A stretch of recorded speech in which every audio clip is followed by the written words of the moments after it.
Dobrodošli, dragi moji. Po glavi vam se vrti kolač, ali nemate volje da pripremate 10 sastojaka, da čekate da se maslac omekša i da čokoladu sjeckate. Šta kažete za čokoladni kolač sa višnjama koji je gotov za ukupno 45 minuta?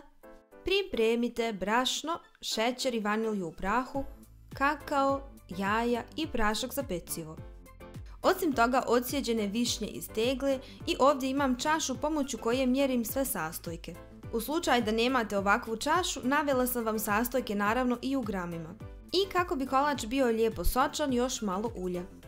U posudu za miksanje sipajte šećer, vanilju u prahu i jaja i kremosto ih umutite. Potom postepeno dodajte jogurt i ulje.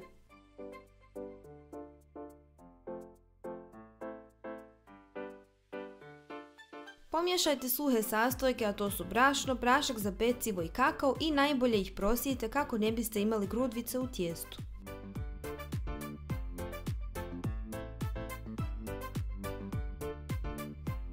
Suhe sastojke kašiku po kašiku dodajte u smjesu od jaja.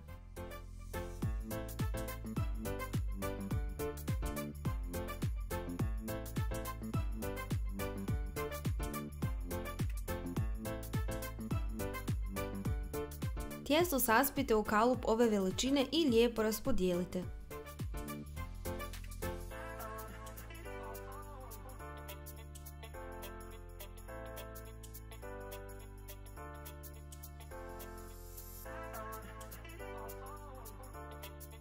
Još jedna bitna informacija vezana za višnje. One inače dođu bez koštica, ali mi se ipak često znalo dešavati da tu i tamo neka ostane unutra. Zato ih obavezno prije nego što ih stavite u kolač prstima malo pritisnite kako biste prekontrolisali da li je koščica unutra ili nije. Jer stvarno nema smisla da zbog kolača završite kod zubara. Kolač je gotov ako čačkalica izađe čista.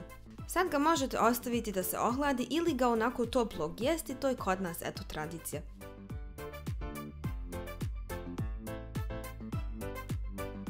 I naravno prilikom serviranja ga možete posuditi šećerom u prahu.